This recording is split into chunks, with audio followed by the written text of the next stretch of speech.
What is going on, Wolfpack Nation? Welcome to another episode of the Tuffy Talk live show. Obviously, this is a little bit of a different setup as, you know, this is Wednesday evening instead of Monday evening like we usually do it. But obviously with the holidays and obviously wanted to even to maybe get a little bit closer to that bowl game. As I mean, obviously that's going to definitely be the topic of discussion for sure. And so now with us being less than 48 hours, basically about 40 hours away from kickoff.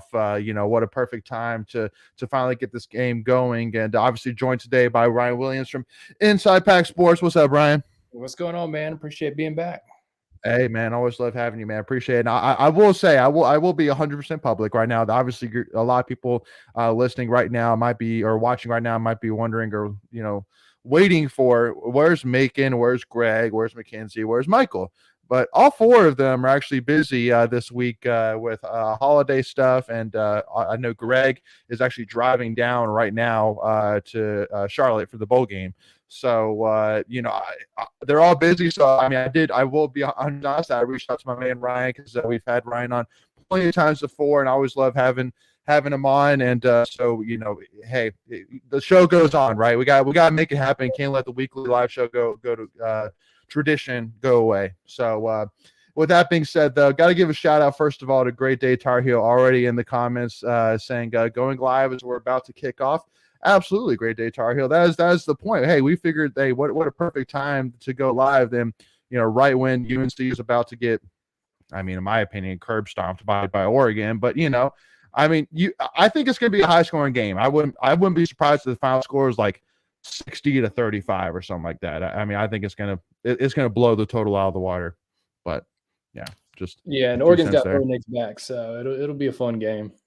Yeah, and it's pretty much a home game for Oregon too. So, but anyway, so with that being said, if you're tuning in with us, if you've been with us for, you know the drill. But if you haven't, just as a reminder, make sure to send us a comment. Let us know at least who's here with us, and also too, if you want to ask any questions, give any thoughts as well, feel free to put in the comments as well, and we'll make sure to get to most of them, as I know that we probably won't have as big of a crowd as we used to do, just because of the fact that, again, this is a Wednesday night instead of typical Monday night.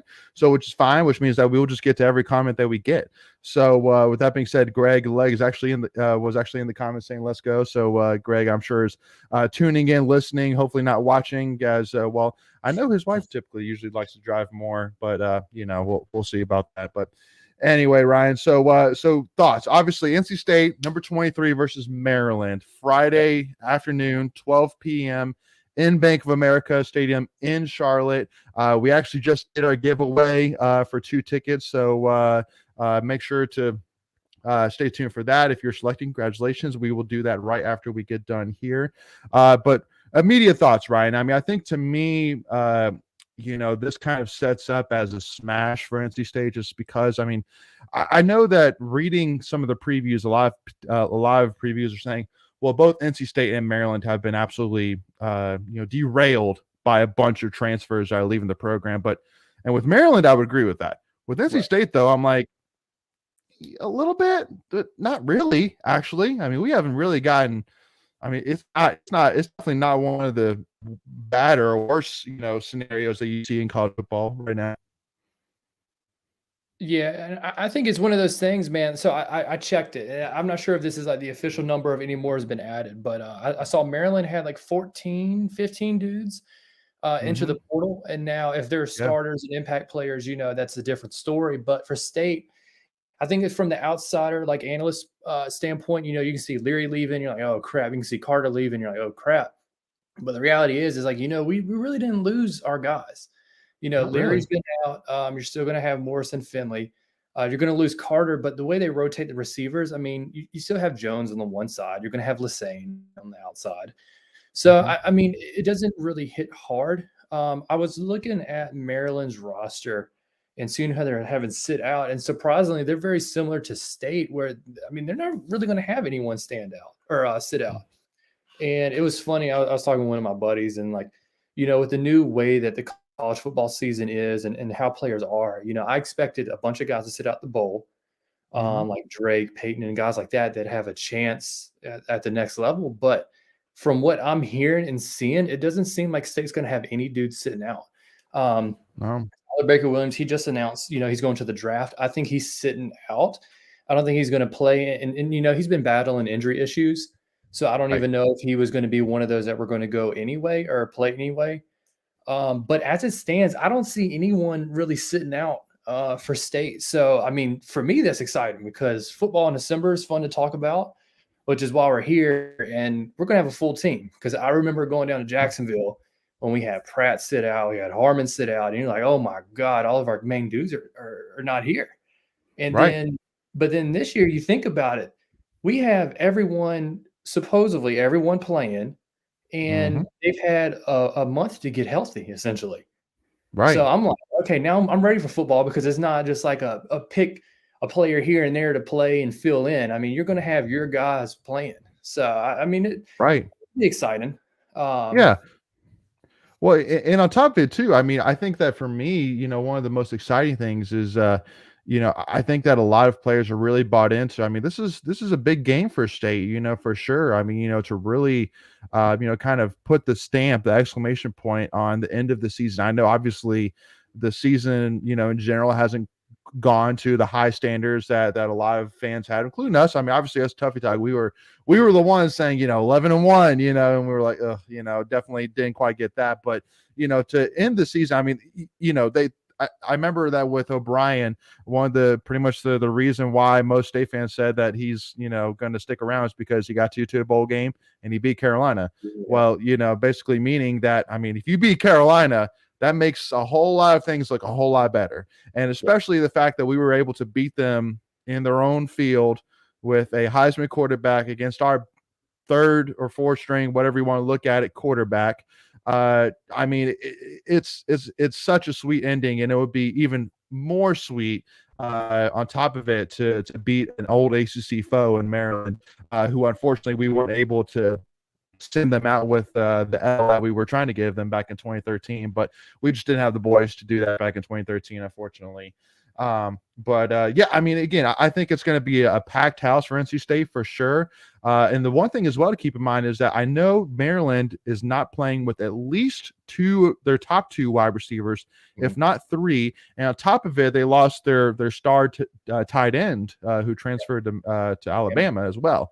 So, I mean, I think that Maryland's going to have to rely a lot on the run game more than they have this season, which is our strength. So that's why, to me, I feel like that it's a win for us. And also, I think guys like Julian Gray have been waiting their turn, which I know from pretty much every single publisher throughout NC State, whether it's the Wolfpacker, Inside Pack Sports, Pack Pride, whatever, was saying preseason like Julian Gray, like he is going to be involved, like he has been impressive, and he just hasn't really been involved much this season. But hey, what a perfect time to get him involved. And with Devin Carter being gone, and I think Daryl Jones, like this is going to be a statement game for him too. So but the biggest question though, Ryan, and again, I know that this is kind of an interesting thing, and we all know that Doran loves holding his cards close to his chest, but I just don't see any reason why, because Doran said publicly that MJ is healthy. He's been practicing. Would it make sense at all for him to not play? Would it make sense at all for Ben Finley to play over MJ if MJ is healthy? I think you would hold out MJ if it was a thing of where you're worried about him doing more damage Right. to what was done. But if it's one of those things where he's healed, he's out there fully practicing. Yeah. The kind of understanding is that he'll be able to play, but it's going to be you're going to have Roper calling the shots. So it's like, it's going to be one of those weird situations because, yes, he can play, and obviously Finley can too. Yeah. But I think from like a medical standpoint, you need to assess if it's one of those things where if he gets hurt, you could do it even, make it even worse for him, because you hate to, re-aggravate an injury, possibly make it worse than it was before. And then, Sure. you don't have him for the spring. And then he's coming in during the summer, and then he's getting summer reps as opposed to a whole year. Right. So, the offense is going to be interesting. I don't know what it's going to look like, but I would expect to see both quarterbacks at some capacity. Well, and hey, why not just throw in Jack Chambers and let's just do, continue the carousel that we've seen this season. So, it's frustrating to watch, but it's like, I think they're just going to hope that, it was Finley's game a once in a career thing, or is it like a continuity of how he's playing? Like, is he going to play the same way, on Friday, or was it a one game wonder kind of deal? Right. No, absolutely. Well, because I think with Finley, well, first of all, I think to me, if MJ was borderline considering playing against UNC, I would assume that he's probably 100% a month after that game. But that'd be my first thought. But second of all, I would say that, and we're going to kind of get to this too, but obviously, the talks about Brandon Armstrong is definitely a big, big piece right now for NC State. But for MJ, every rep counts. And again, that's the one thing which I think a lot of fans may forget, but I think that a lot of coaches might say that's, well, first benefit being that just kind of the team bonding experience, like the guys got to go, to the Charlotte Speedway and do the race cars, and got to go, bowling, got to do charity stuff, which is amazing. But second thing I would say the benefit is the extra reps, because keep in mind that if you don't go to a bowl game, you're done. You can't practice anymore. You're shut down. And so to have the reps, I feel like that with MJ, with a young quarterback like MJ, why wouldn't you give him the reps if he was able to? And I know there's always the worry of, well, what about something long term? But I just don't really know, and again, it really just depends. Again, I know Doran loves holding those cards close to the chest, but I'm just not really bought on that. If they sat him out due to preventing long term, I would kind of be a little bit, okay, interesting. But again, it just comes down to as well. I think that from a recruiting standpoint too, to win in Charlotte, to win inside your home state, to win inside a recruiting, plethora like Charlotte, North Carolina, I think would be big for recruiting as well. Like, I know that NC State practiced at Providence Day, I think it was, which is, has I think 4 different 4-star recruits. They have a 5-star recruit there. So I mean, all the benefit to pull out W and go to recruits like, hey, you know, just Yeah, saying. and that's one of the things too, man. Is I feel like Dorn finally needs to get his bowl game win, right? So you dropped the last 2 in Jacksonville. You didn't get to play the Holiday Bowl. So Yep. it's like you're getting to these bowl games, but you need to win them. Like if I'm not wrong, I think the last one we actually had a win was against Vanderbilt, if I'm not mistaken. I may be wrong. Arizona State in the Arizona Sun State. Bowl. Yeah. So 2017. Right. So I mean, it's been a while. And Yeah. obviously COVID impact that, and then COVID really impacted for 2 straight years. Right. So I think it's one of those things you just need to get a win, right? So Yeah. you came out of that Holiday Bowl, you're talking like you won the game. You got all these guys back because of it. So it's like you need to just go out there and win the game. Like you need to win the bowl game. I don't care like what it is, where you're at, but it's like I feel like Dorn just needs to get that. And plus, I'm pretty sure he gets like a nice little bonus too if he wins the bowl game. So yeah. Well, and I know too. I think it's once he gets 8 wins, each additional win is a certain amount of bonus as well. But also too, I mean, because I'm looking at it here, and if he wins this game, it'll be his 4th 9-win season in the last 6 years, which is unbelievable to say the least, for sure. Because I was saying, you think about it too. I mean, isn't it like the last 4 years? I mean, it's not like he's had a complete team the whole 4 years. No. Even this year, like look how many guys were hurt. Leary was hurt. And it's like last year, you were basically down to your 2nd, 3rd string defense in spots. And it's like, I mean, he's doing it when we shouldn't be doing it, which is crazy to me. So it's like you're getting what you're paying for with Doran kind of deal. Because it's like, there's been a lot of times, being a State fan where you're like, we shouldn't be winning. And it seems like the last 2, 3 years, whatever, State's been winning when we shouldn't win. And it's like, I always tip my cap to Doran because it's like, as State fans, we've wanted to get those wins. Now, granted, we shouldn't have lost to Boston College, but you beat ECU, you beat UNC, like games you shouldn't win, Florida State, Virginia Tech. Yep. But at the end of the day, end of the season, those are wins. Absolutely. Well, and again, because that's the thing that bugs me too. And again, I know that, the saying is it's better to be lucky than good. And, a lot of, whether you talk to ECU or UNC fans say, NC State's lucky just because, we didn't have a good kicker and we missed the kicks. And that's the reason why y'all won. And I always say at the end of the day, and this is like whenever people talk about referees, whenever they talk about one play, that at the end of the day, it's a 60-minute football game, like there's 150, 150 plays, whatever it may be, in a game, like, it's not going to come down. You didn't win or lose a game because of one play. Simple as that. I mean, ECU, they put up a heck of a run there at the end. And should we have lost that game? Yes, but at the end of the day, they didn't. Why? Because ECU was slow to get on the gas pedal, and they didn't take advantage when our offense was given them plenty of opportunities to do so. That's all I'm saying.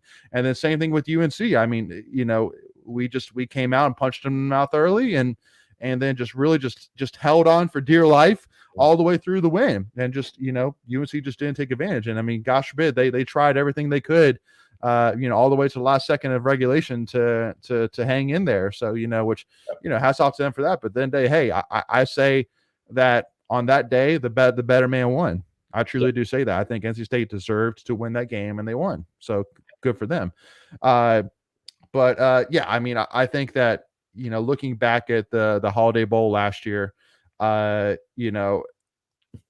talked to multiple people who said there was no doubt we were going to win that game. Like it was just go ahead and put it in. Everybody was so sold on getting that 10th win. I've heard that it was some of the best practices in Doran's tenure. Like everybody was so focused and dialed in and ready to win, and it was going to happen.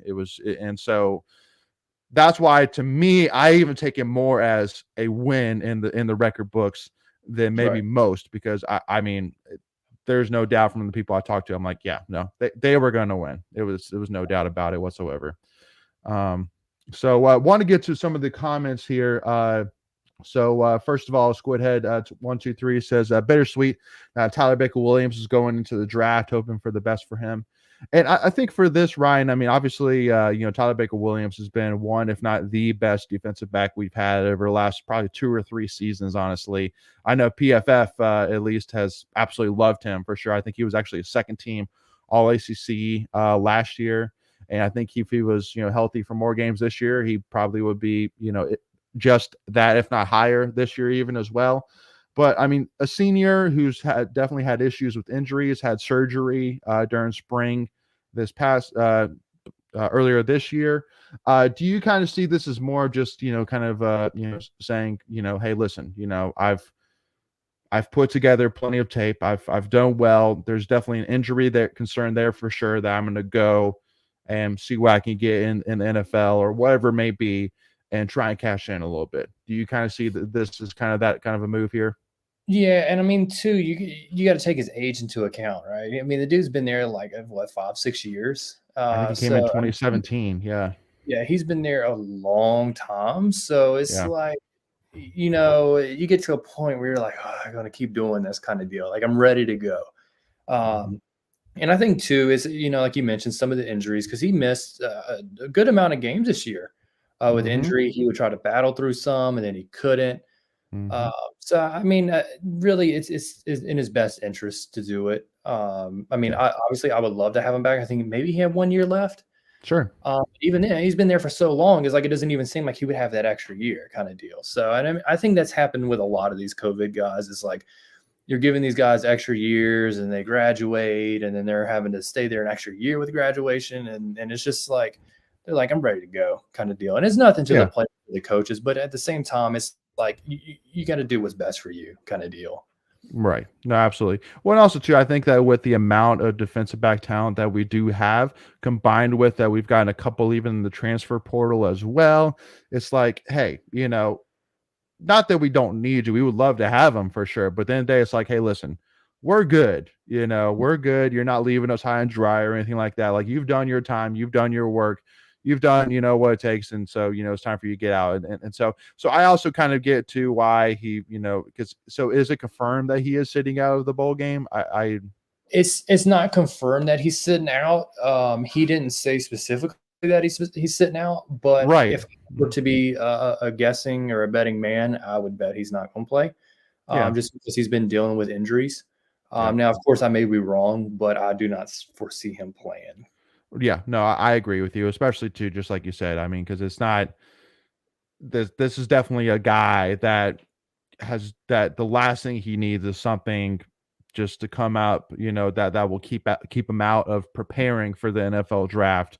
That will just absolutely kill any kind of draft stock that he has. At the end of the day, for a game that UNC was like we really need to win that game. Like then they losing to Maryland would not be a backbreaker. Let's put it that way. It would be a bummer for sure because I think this is a game that's setting up for us beautifully.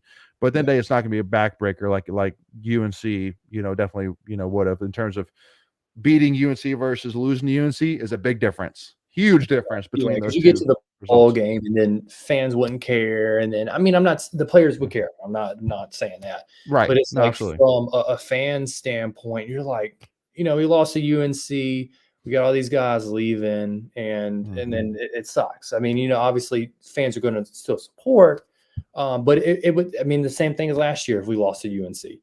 Right? Same thing. We lost to ECU this year. And as like Yeah. going back to what we're talking to, I mean, you just win those games, and it's such a switch in fan engagement because it's like you imagine, we lose to UNC last year, and then you get all this hype for this year just to lose to ECU. People are gonna be like, "What's going on, Dorn?" Yo. Yeah. Yo. They're gonna it's gonna be Hmm. a whole different attitude, and then it's an uphill battle from there. But Yep. kind of like last year, you beat UNC. This year, you beat UNC. You got a lot of momentum running into the bowl game.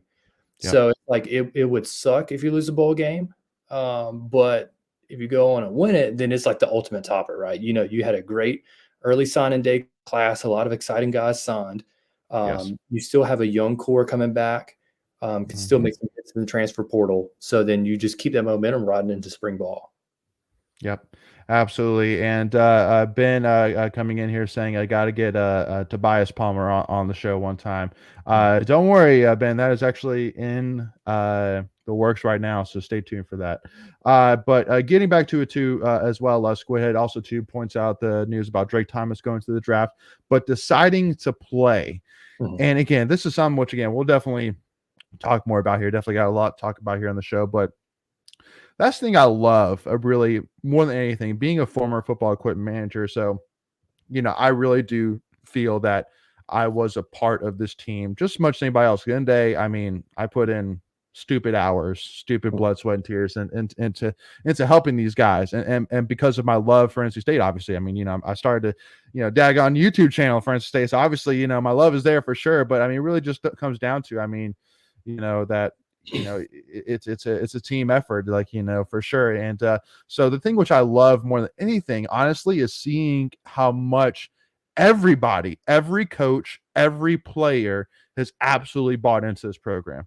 There's Yeah. no doubt about it. Everything you've seen from this post-game celebrations after beating UNC, how hard they fought against UNC, from bouncing back, from losses against Boston College and Louisville to doing that, seeing the amount of guys that stuck around, seeing the amount of guys that did not. I mean, we only had three players enter the transfer portal, if I'm not mistaken. Josh Harris, Devin Leary, and Devin Carter. Anybody else? So I mean, again, only three. I mean, players into the transfer portal. I mean, that's unheard of in today's environment, with the amount of money being thrown around to these players, the amount of opportunities being thrown around to these players. I mean, the evidence is mind-boggling. That, I mean, it's just you can't argue otherwise that the culture here at NC State is in an elite level, where maybe 1% of programs in the country have this much of a strong, healthy culture. Simple as that. I mean, there's no arguing it. But I mean, going back to, again, Drake Thomas, a guy that has had a great season this year. He had a great season last year, but I would say this dude has been unbelievable this year for sure. I think he got snubbed definitely in some postseason voting for sure. But I mean, for being a guy that was a borderline, AC player, the defensive player of the year candidate, to not even making first team, all I see was definitely like a, really? Come on now. Like, that's crap. So for him to choose to play, I think says a lot. I mean, it really does, to see that the mission's not done. I'm sending us out with a 9-win season with wins over UNC, Duke, and AC foe Maryland, which would be, hey, that sounds beautiful. I like the sound of that. Well, it's funny. I remember, I think it was last year around this time when we were talking about bowl games, we were talking about Sam Howell. And I remember you asking me if you thought he was going to play. You asked me if I thought he was going to play. They're playing in the freaking, I think it was the MAYO Bowl against South Carolina. And I was like, man, there's no way he's playing, man. He's been hurt. He's been banged up. He has an NFL future. And then sure enough, he went out there and played. And it's like, I don't like UNC at all, but it's like, I have respect for players like that. Now, I'm not in a position to say, hey, you should play or you shouldn't play. But it's like, when you have guys like Drake that they know they have an NFL future, they know they have a pro career, but they're going out there and playing for their guys, for their coaches. I mean, from a fan standpoint, it's awesome. I mean, obviously we get to watch them one more time, but then when you dig in deeper, it's like, okay, like, this is the culture we've wanted, kind of deal. It's like you have guys being bought in, and then I think as fans, they've bought in as well. And it just it's nice seeing that continuation, and hopefully no ill will, but I mean, it's like, it's nice to see these guys play.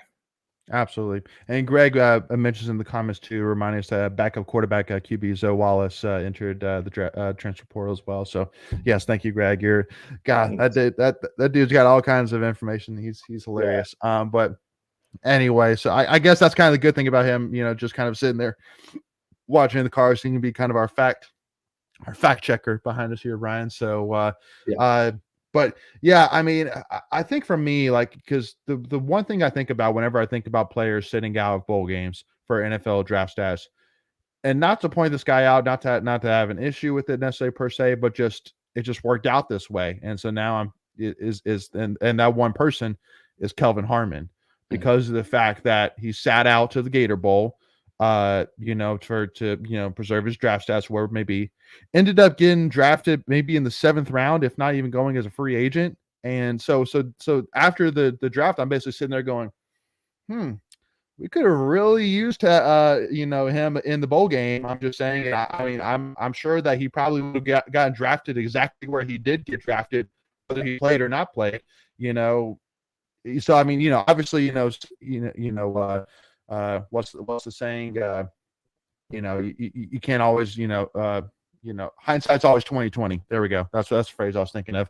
But that's my thing. Is like like with Sam Howell, that guy had an NFL future, but I also know too that, I mean, obviously he's playing in front of his home crowds. I'm sure that probably had a lot to do with it as well. But I mean, to me, unless you're like a top 2 or 3 round guarantee, like that dude is going to be a high draft pick. He is going to get signed for a good bit amount of money before he even steps on, the field, an NFL field. Then fine, I can get that. But at the end of the day, it's like I always think about that, just because, not to necessarily say that would have made a difference, but it definitely could have if Kelvin Harmon would have played in that game. I'm just saying. Because what was it, Texas A&M we were playing? Right. I mean, and then you finally go up against some SEC talent. And if I'm not mistaken, that was one of the first years where people were starting to sit out. It was kind of like the first person was Jadeveon Clowney back in 2014, but yeah, like 17, 18 is when it really started to kind of gain momentum. Yeah.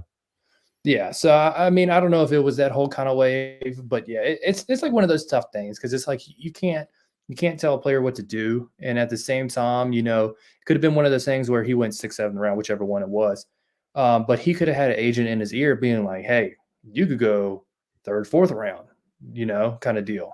So it's always so tough to gauge, because we don't get to hear who's telling him what and what's behind closed doors. So, but it's like, we're like, man, you need to get out there and play, kind of deal. So, yeah, no, absolutely. Just my always thing is, I mean, if somebody was telling him, high point, you can go 3rd or 4th round, it's like, well, that's still best case scenario. Even if that's best case scenario, like, more likely that means you probably get drafted in the 5th or 6th rounds. Like, is that still enough draft capital to keep me out of also too playing in a big game on ESPN against a SEC team, where if I can go out there and have, I don't know, 6 catches for, 80, 90 yards or whatever and a touchdown. Well, okay, well, that's some great tape. That's some great additional tape. And all the NFL scouts are going to see that too. So you also look at it as, I mean, it's an opportunity as well, not only just for you to play for your school and get a big win over SEC team, but also too for yourself as well. Because I think that's what in my head, I'm always going to think about with Devin Carter. Now, obviously, Devin Carter, I thought that when I thought he was going to the draft, but now that he's in the transfer portal, I'm like, that's definitely a head scratcher for sure. And I do want to ask you, I mean, I know, obviously, a lot of your stuff might be inside information for sure, but that one doesn't make sense to me. I don't get that. Is that just kind of a new offense thing, new quarterback thing? I mean, don't feel pressed to share too much if you can, but I just don't understand that. I didn't really understand that move. I think to me, it makes perfect sense, because everyone thought he was leaving last year. Right. And then they convinced him to come back. And I mean, maybe I'm a guy that's reading it wrong, but I felt like his body language all year on the field was completely different. Now, when we're out there at summer camp at the beginning of the year, he's still involved and happy with the guys. And then he gets out there on the field during the season, and it looks like he don't even want to be out there. Now, I mean, granted, I could be reading that completely wrong. I'm not saying that's what it is. It could always be, Joker has a certain way that he rotates his receivers. And he could always be getting frustrated with that, because, sometimes it's hard to get into a rhythm if you're cycling receivers out. So we went back talking about Morse and getting extra reps. It's all timing. So there could be timing off on the route. If you're constantly cycling receivers, Rooks is going to be a little bit faster than Carter. So it kind of throws everything off. So if Carter's not getting his looks, and I think he came back because of Leary going to be the quarterback, and now Leary isn't there anymore. And then I think for him, he was just like, I think it's best to get a change of scenery. And I think so for him too. He's a great dude. His mom's super nice. But sometimes it's like, going back to being a fan, it's like, you went there, I went there. It's like we're diehard State fans, but at the end of the day, a lot of these kids didn't grow up diehard State fans. Sure. So it's like, we have, undevoted loyalty to the school. But at the end of the day, like some of these kids, like, sometimes they have to treat it like a business decision, especially with NIL being out there. Yeah. So, I mean, I think he just thought it was best for him. Mhm. And hopefully he ends up somewhere that he's going to flourish. Yeah. But it was one of those things when I saw he was leaving, I was like, he ain't going to the draft. I knew it was Really. going to transfer. Yeah. Like, Hmm. cause he hadn't been getting grades for the draft. And Right. I'm glad, I'm personally glad for him. If he was going to leave, it was to transfer. Um, Hmm. because I think if he can get in a system, he's built well. He's built like an NFL receiver.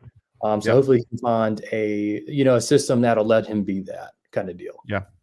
Absolutely. And one thing too, talking about Devin Carter, talking about his mom a little bit, this is something which obviously over the last couple of weeks, I unfortunately have not been able to be a part of many episodes just because of the fact that last week I was gone for a week in Mexico, my wedding anniversary, and the week before that I was getting ready for the trip. So I was pretty much just wrapped up with that.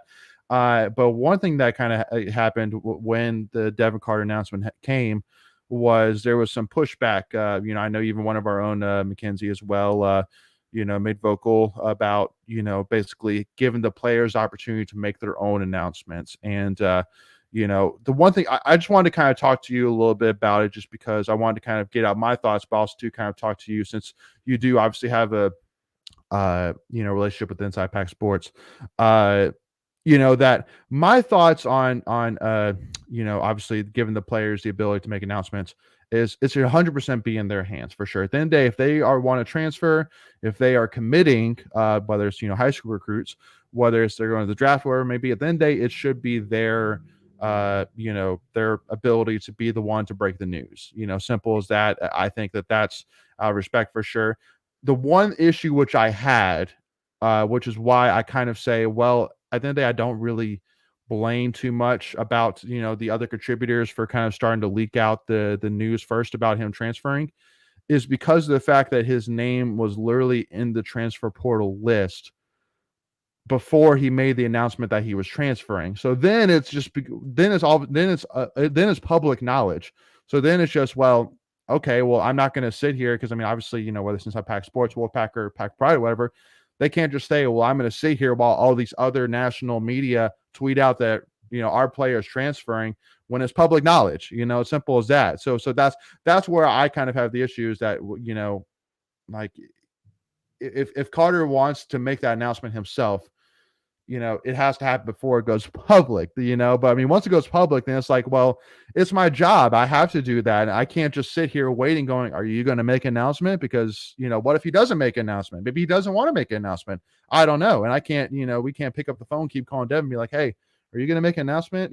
So that's kind of where my thoughts are on it. But I understand that 95% of the time where you don't have that, because obviously with commitments, you don't really have you don't have a commitment list like you do with the transfer portal. So it's kind of a different situation. But 95% of the time, I 100% agree that you got to respect that should be players or recruits make the announcement first. Simple as that. But want to kind of get your thoughts on that too, Ryan. Yeah, so a good example of something that happened recently too with the transfer was Claude Larkins.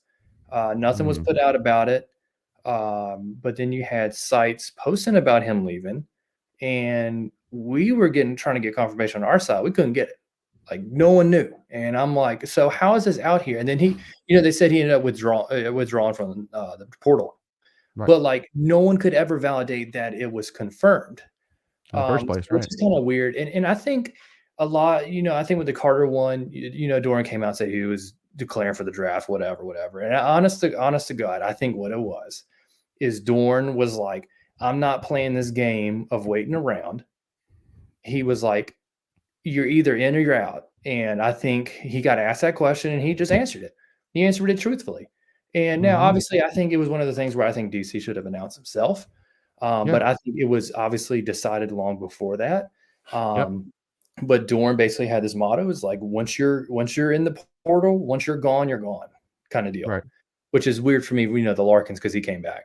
But I think an issue too is that this transfer portal is a big driver for a lot of views and visits for pages. And you get these top analysts like Pete Thamel and people like that. They don't care about the players. They don't care at all. All they care about is that they get drives and clicks to their pages, to their posts. So they're going to be first regardless of what it's going to be. Yep. And I know, I think Mackenzie, she was mad at, or was not mad, but, saying something to Corey about it at Pack Prod. But it's like you said, I mean, if it's out there, it's like if you're a reporting agency, you got to say it. And it's not to be the one to break the news, but it's like, someone may follow IPS that doesn't follow Pack Prod and vice versa. So it's like, Sure. they're going to get the news from somewhere kind of deal. Yeah.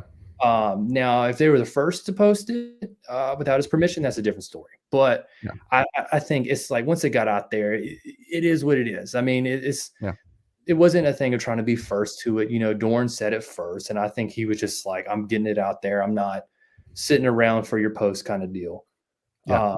But I mean, I agree. I think the players should say it first. And it's like, obviously, we hear what stuff is going to happen long before it's ever posted, but it's like, as a reporting like group, you have to have some kind of self-respect or, respect for these guys that are making the announcements. And I think in this case, Dorn was just like, you're gone, you're gone. Yeah. And then all the agencies followed suit with just saying like, hey, this is what happened kind of deal. Right. No, absolutely. And again, so basically, I guess kind of where we're at is basically like, we get everybody's point. Like, basically Corey came out and basically said, like, it's on the transfer portal list. Like, what do you want me to do? Like, which, hey, completely get that. I completely get that 100%. I understand Mackenzie's side where it's basically like, she's basically saying like, the players should make the decision. I think we're all in agreement, for that, in terms of when he wants to make a decision. And because, I mean, it was honestly a weird thing when Pete Thamel made the announcement that Devin was transferring.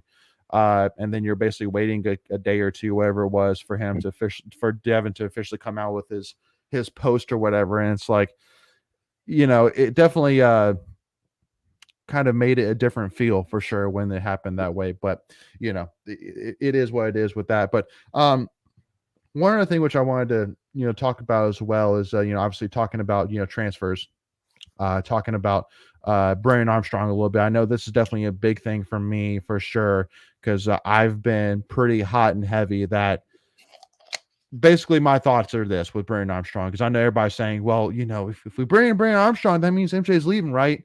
And I would say no. If Brennan Armstrong comes, it's going to be because Dorn and MJ agree that this is the best solution for not only MJ, but for NC State in general. Because this was my thought, that if MJ agrees to it, that MJ can redshirt next season. He can develop. He can learn the new offense. He can grow some muscle, develop as a quarterback in general. He can learn from Brennan Armstrong himself. And then Brennan Armstrong's gone, and then MJ can run the offense for 2 or 3 years and be even more impressive than he was last year. And with an offense that has been proven to make talent look obviously a lot better than maybe they actually are. And again, that's not a knock against Brennan Armstrong. I'm just saying that, hey, if you look at 2021 compared to this year, and it's night and day, simple as that. And the only difference is an A. That's the only difference, or sorry, an I.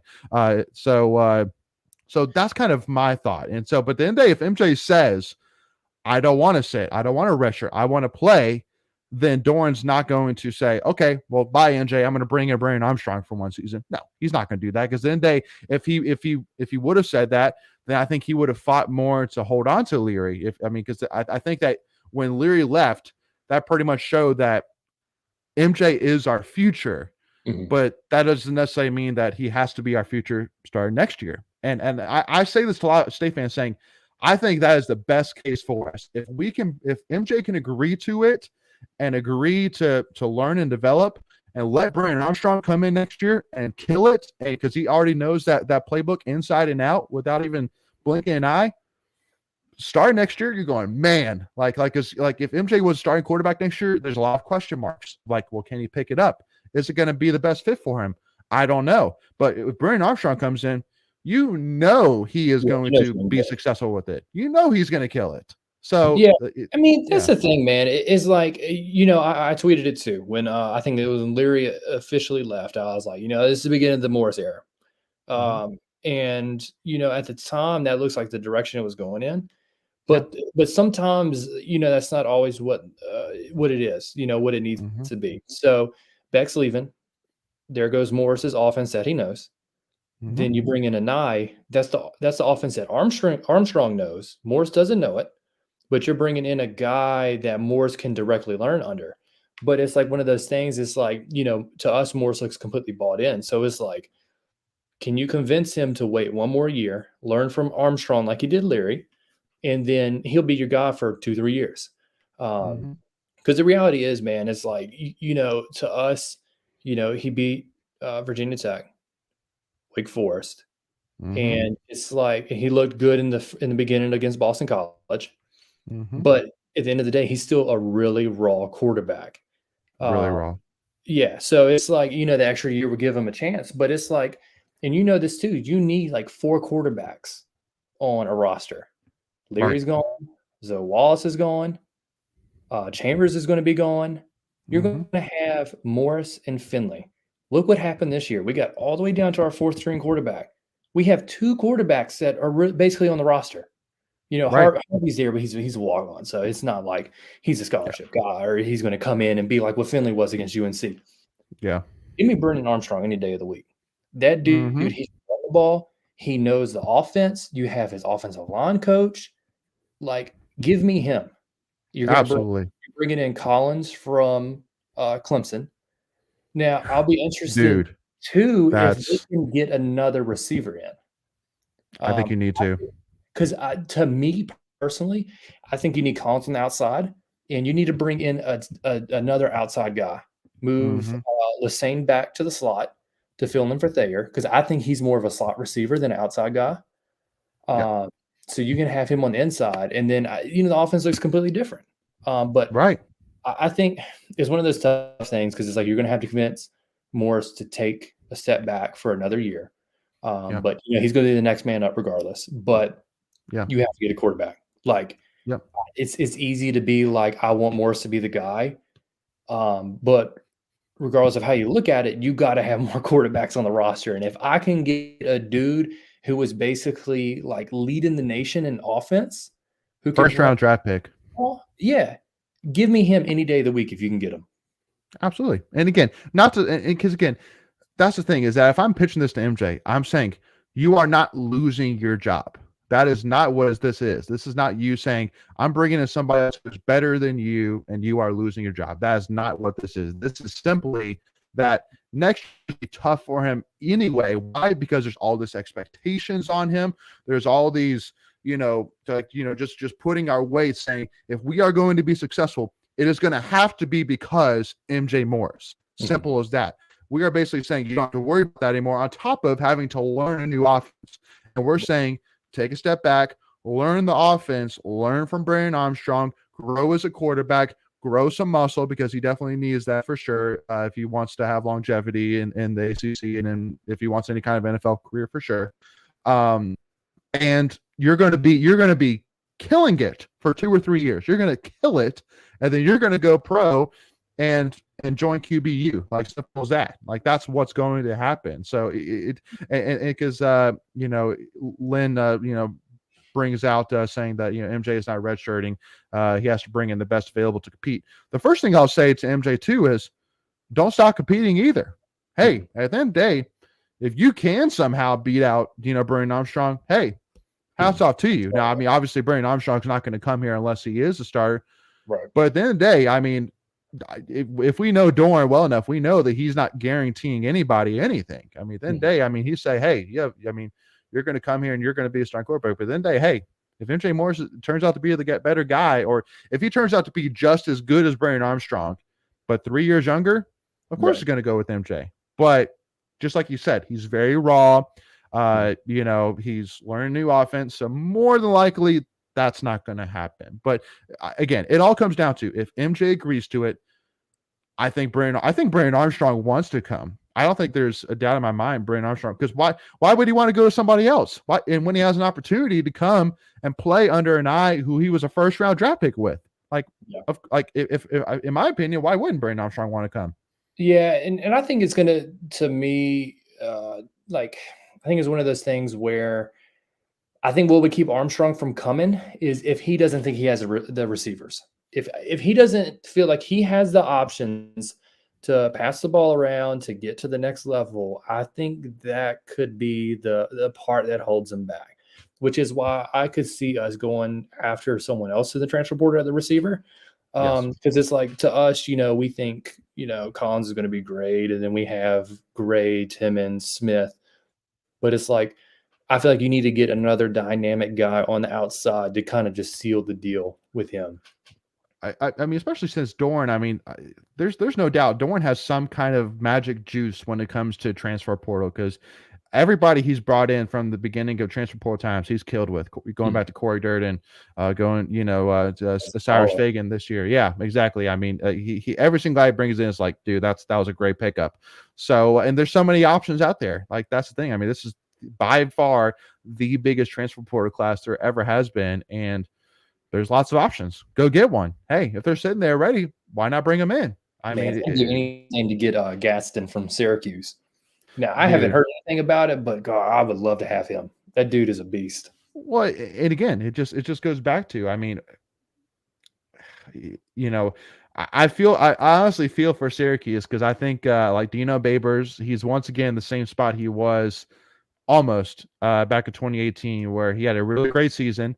So I think he's going to last for at least another year or two. But I mean, definitely losing an eye is definitely a huge hit for him for sure. Because obviously, I mean, he turned Garrett Schrader from a running back who also could throw the ball a little bit to a guy who could actually, man, like, that dude is a really good quarterback all of a sudden too. So, but it's funny you mentioned that, because to me, I feel like Dorn was in a similar kind of boat. We had Drinkwitz left. I mean, hell, he's the head coach of Missouri. right. You had Matt Canada leave. He's coaching the Steelers. Mm-hmm. So it's like, I think at the time, a lot of people saw NC State as like a stepping stone, and I think they see that with Syracuse. But now it's like, I think Beck was going to be gone regardless if he left or not. Yes. But now you got Gibson locked down, right? So it's like now, and you kept all your assistants. I think, White, he left a year or two ago, or last year. But for the most part, you're keeping all your assistants. Yeah, you had Garrison leave. But you backfilled him with a dude that's just as good. I mean, you had, I think, even our D-line coach, he went on to coach at the Saints. Oh, Ryan Nielsen, dude. That dude, Nielsen, he's one of my favorites ever. Yeah, so it's like, State had that same kind of issue where it was just a revolving door for coaches. But thankfully, recently, we've been able to keep our main guys, Goebel, and all those, pieces in between. And I think, which is good, because it's helped a lot with recruiting, and not just recruiting, but player retention, keeping the guys there. So, I mean, I feel sorry for Babers, but I'm glad, for the most part, we're past that era in football. Yeah, no. Oh, and again, it just comes back to, I mean, I really do have I really am a fan of Dino as a person. I mean, that dude is a stand-up guy for sure. And like, watching, him, his post-game celebrations after they beat like Virginia Tech, they pulled off the upset against Virginia Tech after they beat Clemson. Like, that dude's awesome. Like, you can't not love Dino Baber, simple as that. So, but I think D-Rip says it best, saying, with an eye here, we now definitely need to bring in at least one more big time wide receiver, and the options are out there. So I feel like if we know Doran well enough that if he feels that there is a need, then he's going to go get it. Simple as that. He's not the Kevin Keats where, last year he goes all in on one center, and then unfortunately that comes back to bite him. Like, he knows it's, I mean, especially now that he played a season where he played his 4-string quarterback, like, he has learned a lesson from now on. If he didn't know that lesson already, he now knows that at the end of the day, I'm going to get as much talent as I possibly can shove into this locker room, because unfortunately we may need it. We may need every single bit of it. So, simple as that. But, but they also bring in, talk, we didn't even mention about Lex Thomas either. Like, I'm excited about Lex Thomas. especially, I mean, even if we get 2/3 of what we got with Thayer Thomas and Drake Thomas, I mean, Lex Thomas is going to be a really good quarterback. Simple as that. I mean, if we get 2/3 of what we got from either of the other brothers, that's my thoughts on it. Like, Yeah, I don't know, I don't know what the Thomas parents fed them, growing up, but they need to sell it. Simple as that, because man, they created ballers yeah. on all I levels. think the biggest thing with them, man, is they just buy in. Thayer comes in as a walk on, and then he turns into a great dude that possibly has a chance at the NFL. I mean, he's a Patriots receiver for sure. But Yeah. he developed well. Drake developed extremely well. So it's like there's just so much potential there. It's like if he buys in and develops like his brothers did, then you just never know. Right. Because Drake and Thayer, they both came in raw. I mean, Thayer was he was, like I said, he was a walk on, and then Drake was like I think a 3-star. Yeah. So it's like, and then they developed into what you could practically say is a 5-star. Right. So it's like, the potential is always there. So I mean, it'll be Sure. interesting to see, where Yeah. he's at in 3 to 4 years. Yeah. And Lynn asked a question too, talking about anyone know of any transfers after the bowl game. And I mean, Yeah, I think go ahead. I was gonna say something on that too. I wouldn't expect any news, or I wouldn't have expected any news between like the holidays and the bowl game. Yeah. I think there will be some more exits after the bowl game. And I think it's just because guys want to stick it out. I don't think it's going to be anyone big. But at the same time, it could be a thing where they're also waiting to announce news of other people coming in. But I think right now they just want to stay focused on the bowl game. And I think Yeah. even if dudes have said, "Hey, I want to transfer," then they're just like, just hold it out until after the bowl game kind of deal. I think Yeah. we won't see anything until probably next week after the new year. Because I wouldn't be surprised, honestly, if maybe Brandon's already told Doran that I am coming, but maybe they're waiting, just like you said, until after the bowl game, so it doesn't distract anything or Yeah, anything like that as well. exactly. Wouldn't be surprised. So we'll wait and see. But also too, I'd have to look at the scholarship numbers, but I wouldn't be surprised either with the amount of signees that we have coming in compared to us also having only 4 or 5 players in the transfer portal, that we almost have to, kind of cut a couple people in order to meet scholarship numbers as well. Well, So that was the issue last year. I mean, they couldn't get dudes to leave. They I Pavilion know. Pavilion was the other dude. I don't know why his name just popped in my head. He was the other dude who's also transferred. He was the first one. Yeah. Yeah. So we're at like 4 or 5. Yeah.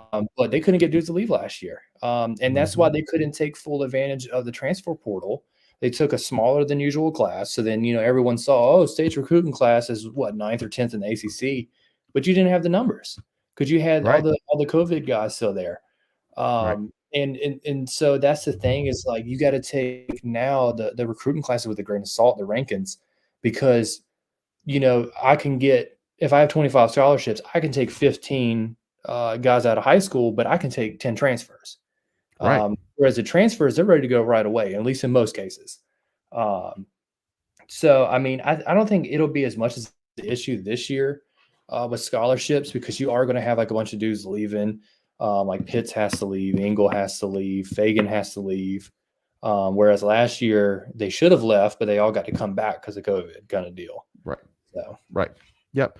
No, again, it just goes back to, at the end of the day, it's a program that people love to be around. And so, I mean, at the end of the day, it's going to happen, like one thing right now, like, obviously you could talk about UNC and talk about, how they lost 7 defensive backs alone. crazy. You could talk about Clemson, where, I mean, we're bringing, one of their, not star, but one of their bigger wide receivers. And it seems like that, a lot of people are, kind of working their way out as well. It's just, unfortunately, it's the name of the game right now. It's a wild, wild west right now. And I want to kind of talk a little bit about that as well. One thing which I've heard recently, is that apparently Devin Leary was offered, well over $750,000 to go to Kentucky. And, obviously we knew when he went to Kentucky, we were like, well, okay, it's basically the same level of football program, eliteness. Like it's not like he's going to go play for Notre Dame. He's going to play for Kentucky, which, you can make an argument that in terms of the national, stage, that NC State, Kentucky are right there in the same boat. So it's obviously not that he's trying to play in front of bigger, and it's obviously not that he's trying to necessarily play for a championship either, because I mean, just looking at Kentucky without Will Levis, I mean, Kentucky was a completely different team without Will for sure. So it just has to be more of that. Obviously, with us, we were looking to move on to MJ, combined with an NIL opportunity. That to me just screamed. Those are the two reasons. Same thing with number 47 leaving baseball for LSU. It's like, okay, you were going because of the money. Simple as that. Yeah. That is the only reason why you could have left. That's the only reason why you went there. Same thing with Kentucky. It's like, okay, like kind of, crossing off the possible options, money has something to do with it. So, right now, the way the transfer portal NIL is, it's just a matter of time until things, I think, have to change. Because I mean, for me, I'm not really a fan of going into an offseason and wondering what the heck is my football team going to look like next season? Because who knows? Who the heck knows? I mean, like every fan right now, you're just sitting back and you're just looking at the computer screen going, all right, what happens? Who leaves? Who's coming in? Who's declaring for the draft? Like, who's committing?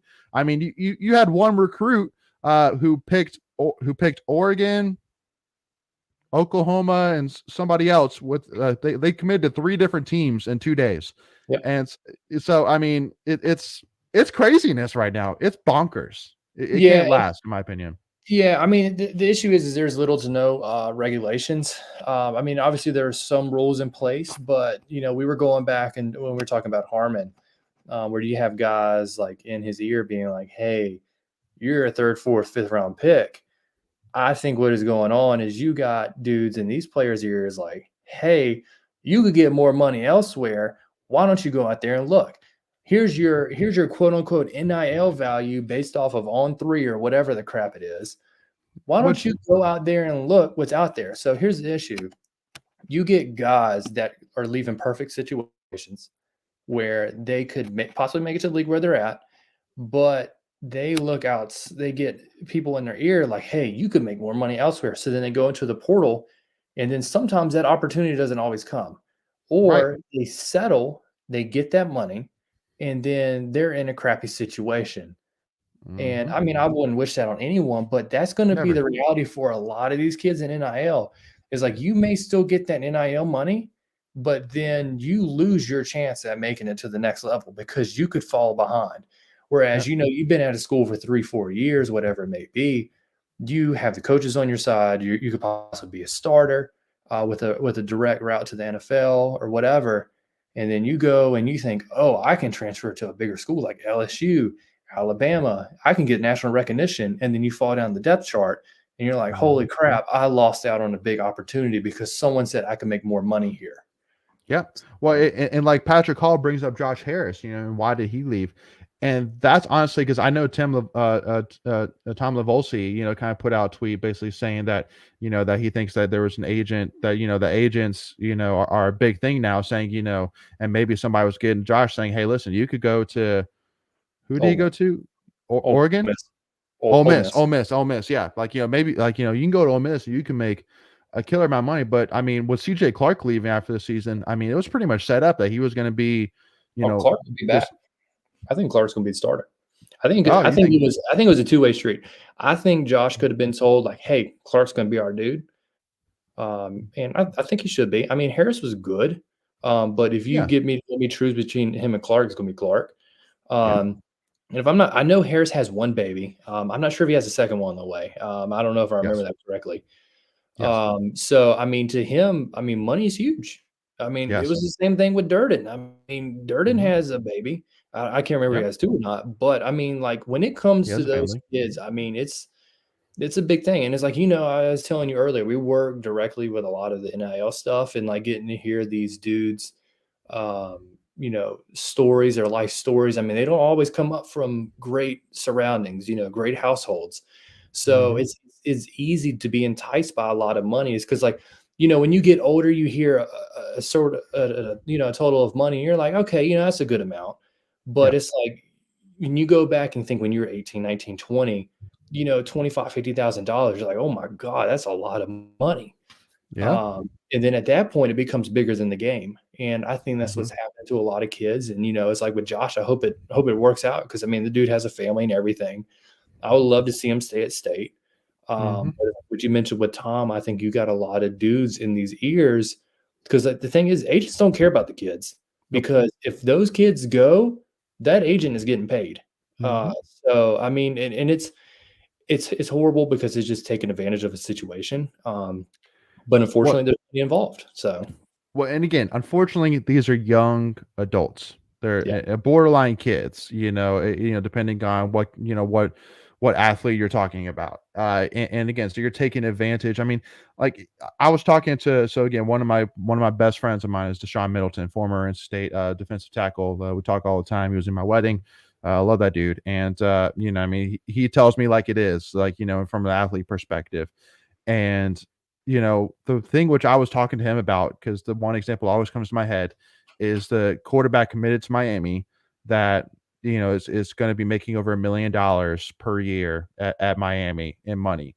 And I'm thinking to myself, going, so you're telling me that a 17/18-year-old kid is getting told that he's going to be making over $1 million it playing in hasn't played a college. college, It hasn't even played a playing in single snap.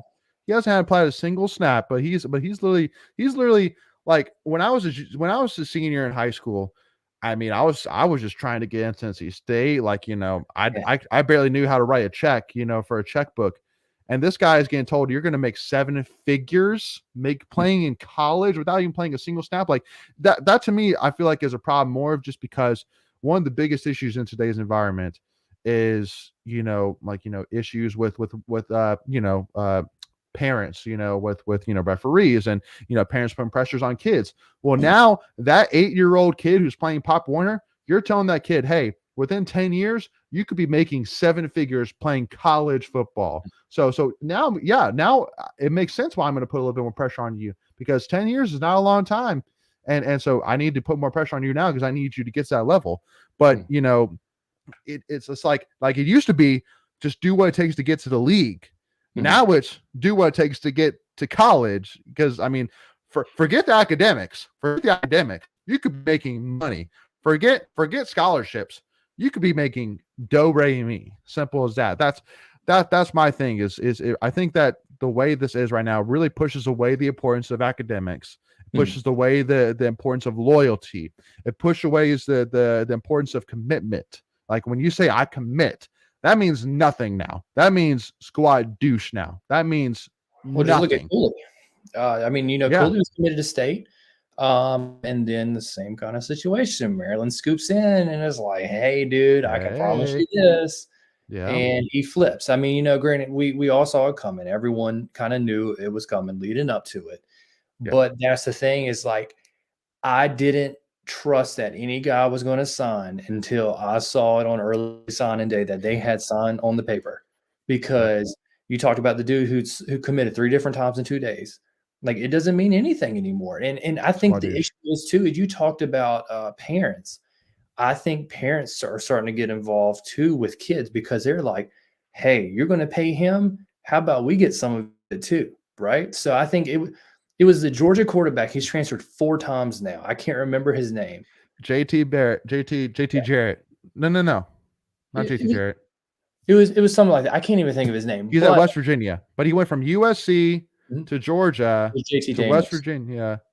JT Daniels. That's it. Yeah. To West Virginia, and now he's transferring again. It's like, I think it came what a out joke. that his dad basically said, "We want for their parents X amount of money, and we want a house for as part of the NIL." And that's just crazy to me. Like, it's just parents taking advantage of their kids. But I mean, that the issue is like, this is the environment that the NCAA has created. They pushed Mm-hmm. this out with zero regulation. They were like, "We're going to push this out so people are going to start liking us again." And then it has turned into a complete crap show. Complete crap show, setting up for disaster. In my opinion, you got to get a grip on it quick.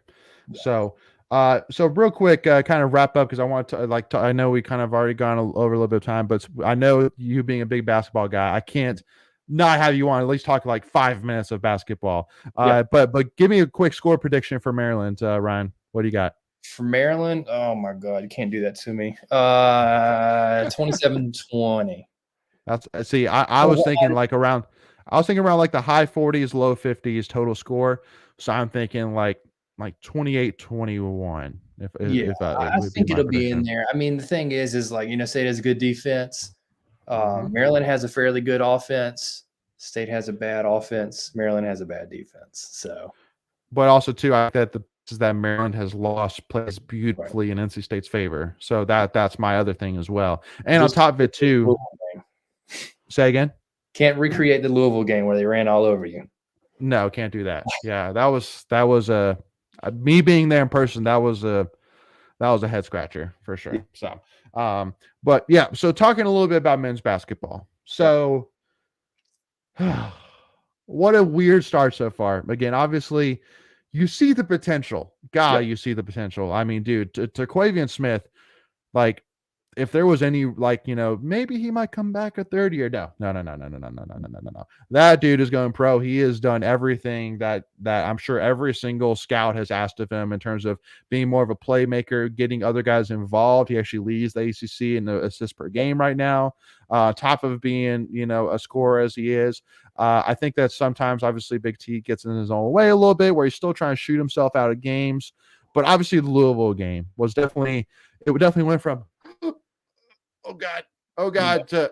Okay, nice. I like that. Nice, nice. But I think overall, I'm still not thrilled with what I saw for sure. That if it was anybody else and we started out like that, we would have dug ourselves in too deep of a hole, I feel like, to get out of it. But what are your thoughts so far in the team? And honestly, for me, because my issue right now is depth. I worry about the depth. Yeah. Yeah, I think, and I was guilty of it too. I think after the Miami game, I was like, "Oh my good, here we go again." I was like, "Here we go Mm-hmm. again. We're gonna have another season." The Yep. reality is we're not. So we already tied, I think, the win total from last year, Yeah. at 11-2, which is ridiculous. But when I was updating the standings for the ACC, our two losses are against Miami, who's number one in the ACC. I think they're ranked number 17, something 13, something like that. And I Not there think yet. Pitt is number 3 at 9-4. So and I'm guilty too. I thought Pitt was not going to be very good. Mm-hmm. They got a transfer in there, number 22. Can't remember his name, but he was really good. He was an impact dude against State. Yeah. I think Dusan going down hurt, but I think you have the guard play, including Morcell, and then a couple games with Jack Clark. Like he had a couple big plays against Louisville. I know Mm-hmm. people want him to stop shooting threes, but it's one of those things where, to relate it back to football, if you have a fast dude on the outside, you at least have to respect him. Mm-hmm. Clark can shoot the ball, so you at least have to respect his shot, right? Yeah. Right. Whereas Ross goes out there, you ain't going to respect his shot. But it's like with Clark, he hits him every once in a while, but he at least stretches the defense. Mm-hmm.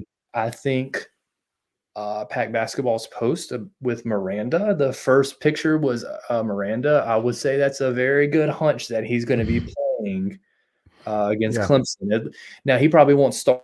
He probably won't get a ton of minutes, but Right. he will. I would expect him to probably get 10 to 12 minutes, Yeah. just to kind of get him up to game speed. And I think as we get to like the middle of January, he'll be getting a lot more minutes. I know State Mm-hmm. fans are kind of upset. Like, why are you bringing this dude in? You're not going to play him.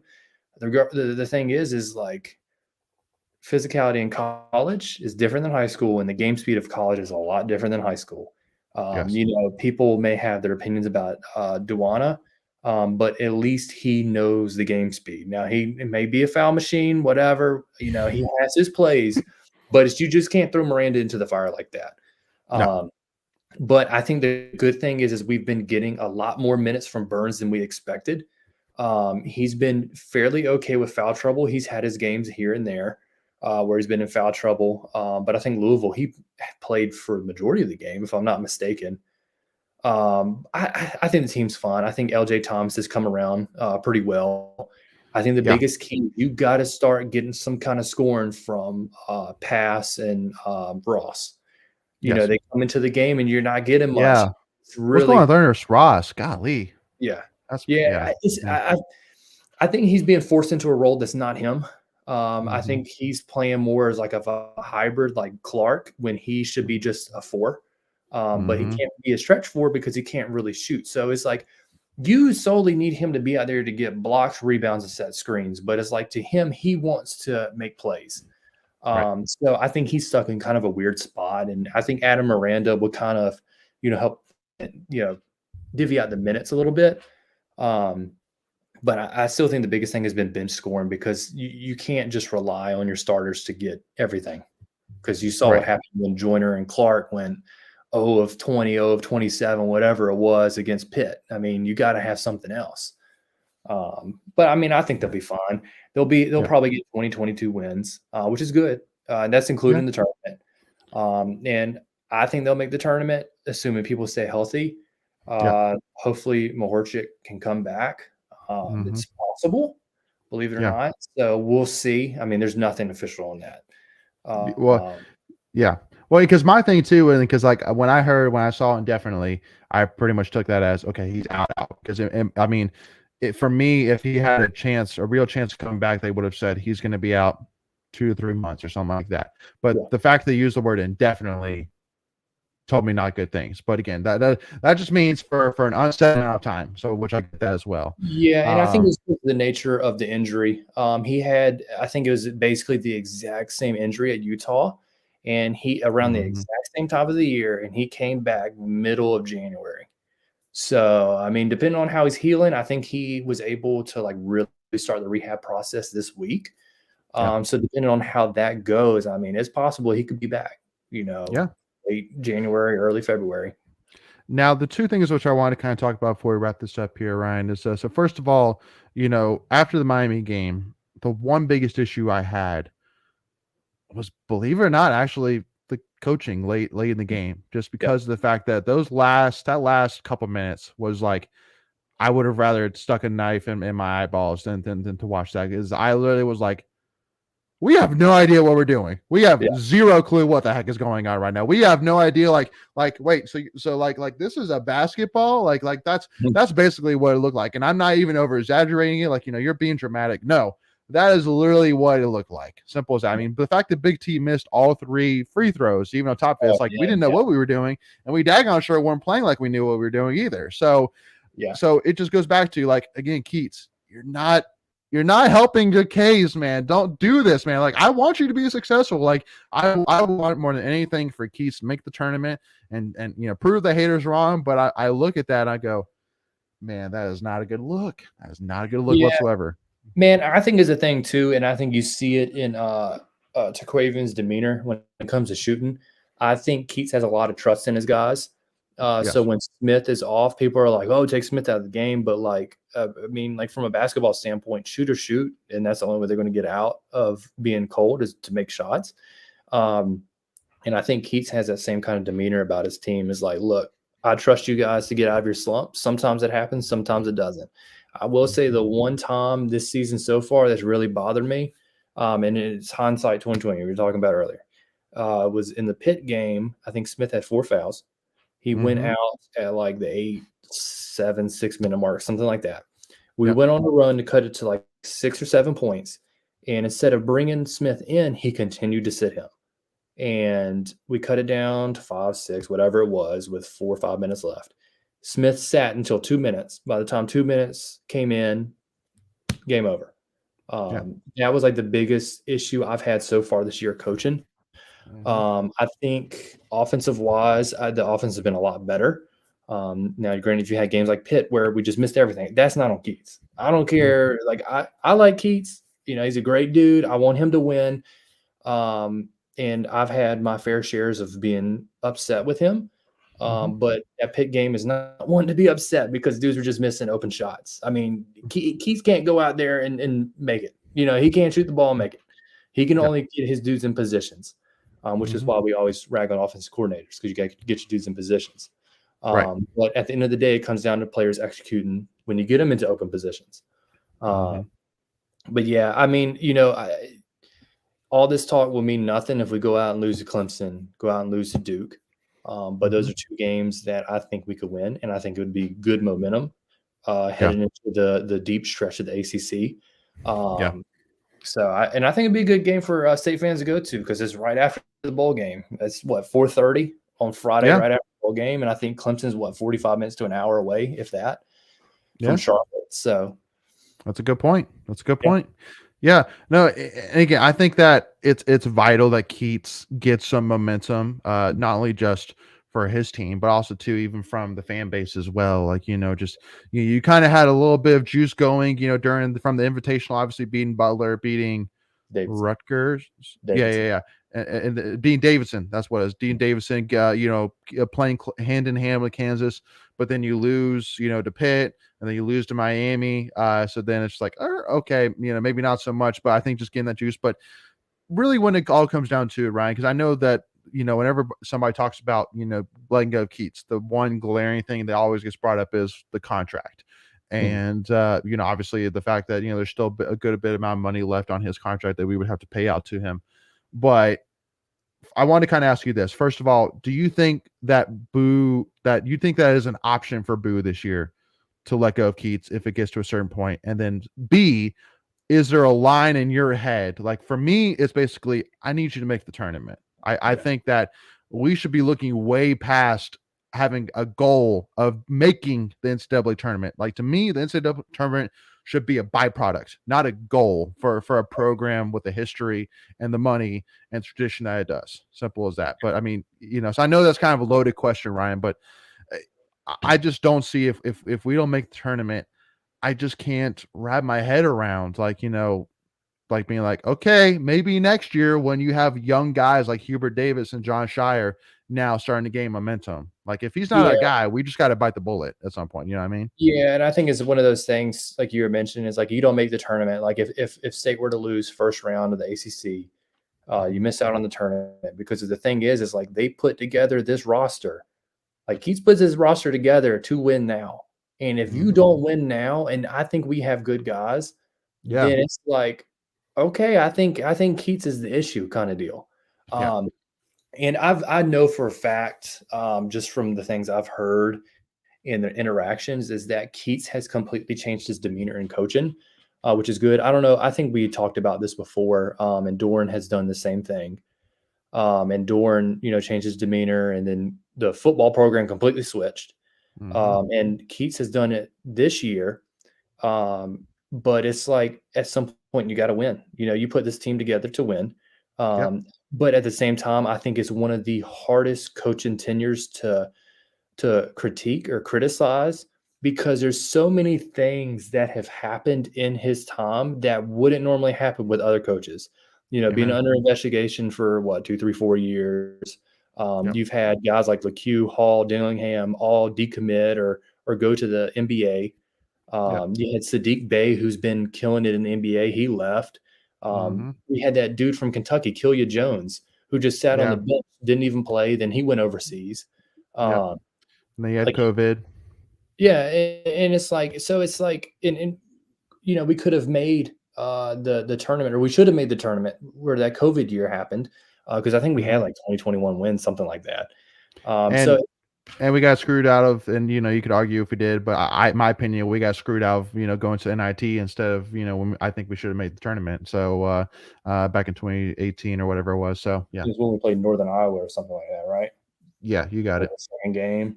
Yeah, Um, yeah, but yeah, I mean, it's one of those things. It's so hard to critique, and it's like basketball. As a fan, it's easy to watch and critique because you can see every little thing because it's so condensed. hmm Whereas football, you're only watching where the football is. You're not seeing everything around. right, So it's so easy as a fan to be like, "Hey, I don't like this guy," because you can see it right in front of you. You can see everything happening. yeah, Um, so I mean, it's tough, and I hate it too because like I've tried to go to every single home game. I think I missed one for a work dinner. hmm And it's tough being there and seeing there's no one there. And people rag on, oh, it's the PNC. The thing is tickets are affordable. You can get them, and the hmm PNC is a great venue. Um, it's a great venue. and I don't think it should be a thing of where we're only there for Duke and UNC. No, Uh, but I don't know. I think this team will make the tournament. But like you were saying, there has to be a line, and there has to be a minimum. eventually. hmm And that minimum should be the tournament based off hmm of the history of state. Yep. And I still think that 83 was the best and worst thing to happen to state basketball because it set the standards so high. Yeah. And now it's set the expectations so high. And even when we have a bad year, you're like, oh, we can win it all because of 83. Um, Right. and I think it's tough for coaches because they have to live up to that, that True. great degree. But I mean, but as fans, it's like you should expect to win. You should expect greatness, especially when you're paying them millions of dollars. Absolutely. So you have to have that baseline. And I think if State doesn't make the tournament, they lose first round, then Keats is gone. Yeah. I think Boo, he's been good about funding and supporting, Yep. and he would be able to find the money. Yeah. But I think they'll make the tournament. Yeah. But who Yeah. knows? No, I agree, and I think at the end, and because the one thing too, because I know Boo came in pretty much from the get go and said we are going to commit to football and men's basketball, Mhm. and he obviously has done that with, because we didn't even talk about it, but definitely not going to spend too much any more time on that. But talking about Tony Gibson getting paid Yep. and how that I think was a huge, huge statement, basically by Doran and Boo saying, we are going to be an AC championship football team. We are going to be a national contending football team. And I think He's with Swiss men's basketball, championships. yeah, exactly. So, I think with men's basketball, Boo is saying we're going to head that direction, whether it's Keats being the guy or not. We are going to be an AC contending team. We're Yeah. going to head that direction. And so at the end of the day, just like you said, with the frustration from the fans, which you can obviously see with the attendance, which has been frustrating for sure. On top of the fact that this team is talented enough, you look at this team without any coaches. You look at Big T. You look at Casey Morsell, what he's done this year. You look at DJ Burns, what he's done. You go, that is an NCAA tournament team. Simple as that. You give me a solid coach, that is an NCAA tournament team. So to me, I 100% agree. The opportunities are there this season. If you don't make the tournament, which I know is getting a little bit harder, just because definitely the ACC is definitely not as good this year as it typically has been, for sure.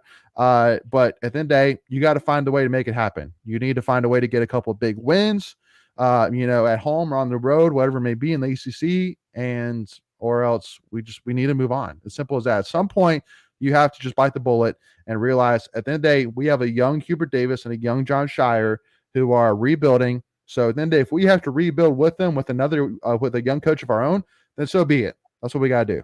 Well, So that's the thing, man, is they brought Keats in because they knew Roy was going to retire. They knew Coach K was going to retire.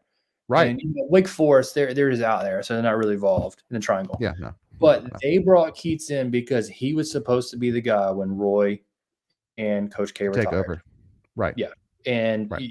having all the momentum and recruiting was supposed to be now. And it's like, I think you're like you mentioned it. These guys are starting to take over. It was this Char's first year, and then Hubert Davis is like I think his second year. His second year. Yeah. So it's like you got to win, and you got to beat Duke. You got to beat UNC. You can't keep splitting series or going a year here and there. And on top of it too, Greg mentioned this many times, but basketball is not like football, where basketball you have 11 offensive, 11 defensive, you have special teams, like you have all these guys. Basketball, if you can have a nucleus of 5 really good basketball players, you could turn any program around. I mean, look Yep. at Baylor. Like, you can turn around first season. Like as crazy as to believe, if we were to let go of Keats this season and we brought in a new guy next season, next year that coach's first year could be a really good season. It's not just because Keats leaves, you're gonna have all these people transfer out, you're gonna lose the recruits, like we're gonna have a bad season. No, in basketball, you can switch around any program just like that. Boom. Well, and that's So why they have a 64 team tournament, because the reality is in basketball, anyone can win. If they didn't anyone. believe that, they wouldn't have a 64 team tournament. No. And like you said, or like Greg has mentioned, it's not like football where it was a 14 playoff and now they're expanding it. But it's like it's a whole different game, and especially with how we were talking about the transfer portal, NIL, all that before, it's easier to bring in basketball dudes when it's a 5-man starting team and usually 3-man rotation, as opposed, I mean, that doesn't even make up a full offense. That's 8 dudes for basketball, whereas you got 11 on offense. So it'll be a lot easier to turn around. I don't think it'll be an end all be all. I mean, you look at the roster, you're going to lose 6 guys after this year, 6 starters basically. So it's going to be a rebuild regardless. Either way. Yep. Well, virtually, I Absolutely. mean, possibly 7, because Miranda, they think he's going to leave. So And maybe again, and it's kind of funny. All the frustrations we had for years with men's basketball, with players, kind of coming, but considering going pro, committing, not committing, like all that, all those issues are now happening in football now too, as frustrating as that is believed. So awesome, Ryan. Well, again, I appreciate you. I know we have gone over for sure, but definitely, obviously so much to talk about there from the football side. And definitely, I mean, I can't let you go without talking basketball, for sure. So I appreciate you. Forever, man. You hanging out, man. But thank you all so much for tuning in as well. We appreciate D Roop as well. Talking about how this team should make the tournament. No reason why we can't finish 4th or 5th in the ACC. Hey, with the ACC how it is this year, that's, believe it or not, that's definitely not out of the realm of possibility for sure. So appreciate all y'all tuning in. Greg, if you're still on the way to Charlotte, hope the trip's being safe so far to you. And but again, thank you all so much. I know Ryan and I will be at the bowl game.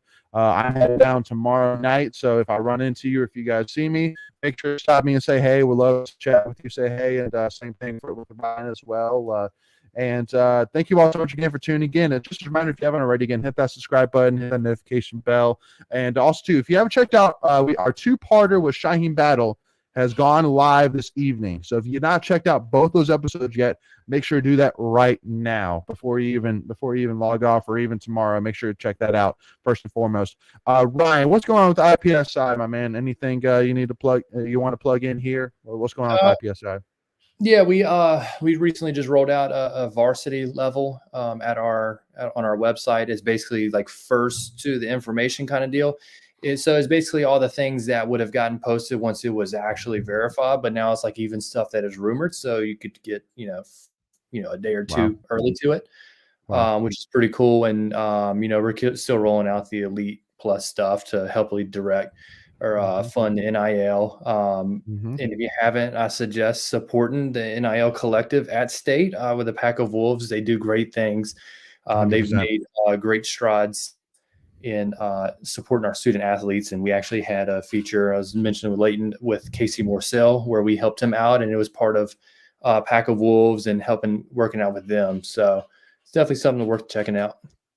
Yep. No, absolutely. And yeah, I can't stress enough as well, checking out the Pack of Wolves collective. Great team, great crew, and definitely it's, I just can't stress enough as well. Everything we're talking about with money, like, get involved. If you haven't already got involved with the Wolfpack Club, with the Pack of Wolves, I know Pack of Wolves, you can buy an annual membership for like $200 for a full year. And then Wolfpack Club, it's like, I don't know, like $50, $100, something like that for a year. Like, it's really cheap as well. So, I mean, you're talking, 350 to, like, 250, 350 for a full year of supporting Wolfpack Club and Pack of Wolves. And so definitely, make sure to check both of those out for sure. I know we've had on Ben Broussard, the head of Wolfpack Club, and he said, hey, even if you come to me and say, hey, I'll give you $20 a year, he'll take it, guaranteed. I guarantee you he will take it. He will not shy you away. So, but thank you all so much for tuning in. Really appreciate you tuning in last minute. We will see you all in Charlotte, North Carolina for the bowl game. Go Pack, beat Maryland. We'll see y'all soon, baby. Go Pack.